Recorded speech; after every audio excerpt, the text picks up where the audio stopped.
I guess we're going to do an unboxing of your trivia kit. Now, this is the kit that you get when you're starting trivia. It contains all of your equipment to host a trivia show. Mixer. Your microphone from the audio cable. Power cord is the score sheet. This is one per table.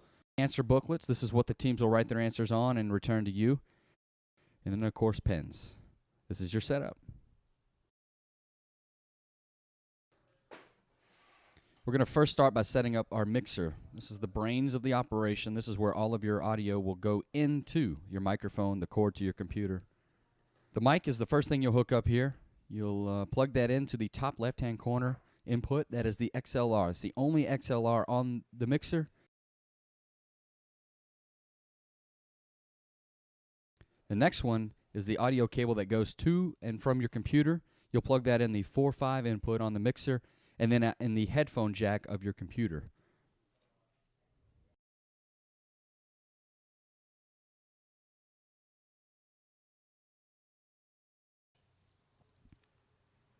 All right, let's talk about the mixer. It's a very simple mixer. A lot of people aren't technical with audio, but you don't have to be to use this mixer. The first and most important knob on here is the master mix. This is the main volume for all of the channels equally.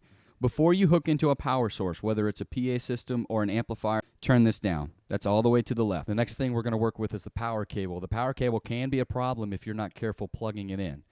The piece has 3 prongs on the inside, and if you're not careful when you connect the mixer to the power cord, you can bend those prongs and the mixer won't work. There's a little arrow right at the top of the power cord.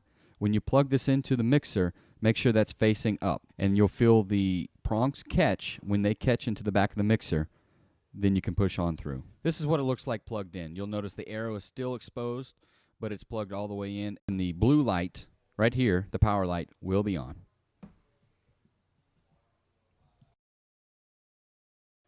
The next knob that we're going to talk about is the bottom left-hand corner. This is the microphone knob, and in fact, all 5 of these knobs have something to do with the microphone. The first one is the main mix.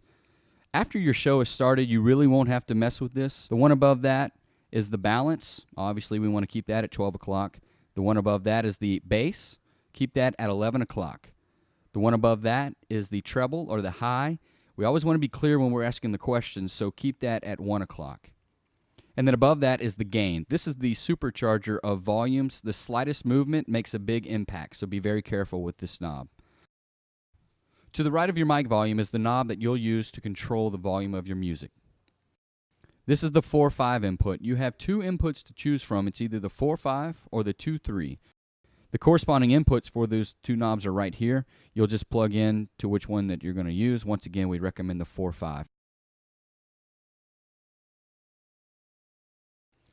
The next thing we're going to go over are the paper materials. This is basically the materials that the teams will get. We first have our trivia books. One team gets 1 book. Then we have our score sheets. And then, of course, our pens. It'll be a good idea to get maybe a glass or a pub cup from the bar and put your pens in so they stand up tall and they don't roll around. Let's talk about the PA system. We use a Fender Passport 150. It comes with 2 speakers on either side. They have a little latch on both sides for both speakers. This is the back of the PA. At the very top, we have a little cubby hole. This is where your power cord and your 2 speaker cables will lie. On the very bottom, we have an input for the power cable right there. And above that is the on-off switch. To the left of those are the inputs for the speaker. You've got one for left and one for right.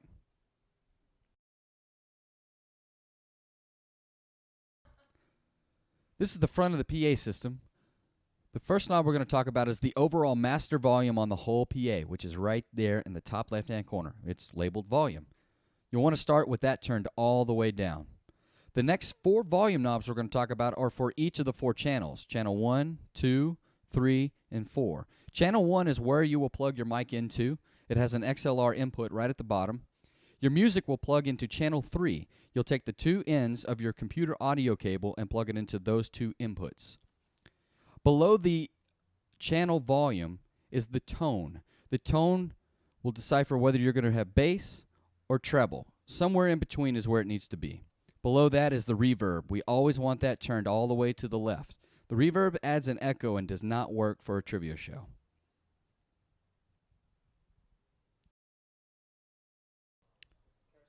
We're going to go over the ways not to roll up your cords at the end of your show. The audio cable from your computer does not go around your hand. That does not work. As far as the microphone, a lot of people like to wind it around the microphone using it as a base. That's not going to work either. You'll have a telephone cord in 2 weeks' time, I promise. And the power cord to the mixer, everyone wants to go around their arm in some sort of construction worker fashion. That's not going to work either. Let's go over the right way to store your cords at the end of your show. It's simple, end to end. You take the 2 ends, you put them together, then you take the new 2 ends, put them together, new 2 ends, put them together, and then you stow your cord. That's for the audio cable. For the microphone, the same thing, end to end. You take the microphone and the end of the cord together, then you take your new 2 ends, put them together. You get the idea. With the power cord, it's a little bit different, but still not difficult. You take the 2 ends, put them together, you take the box in the other hand, you meet those two. You've got 2 new ends, take those together, meet those in the middle, and then you're done. Simple.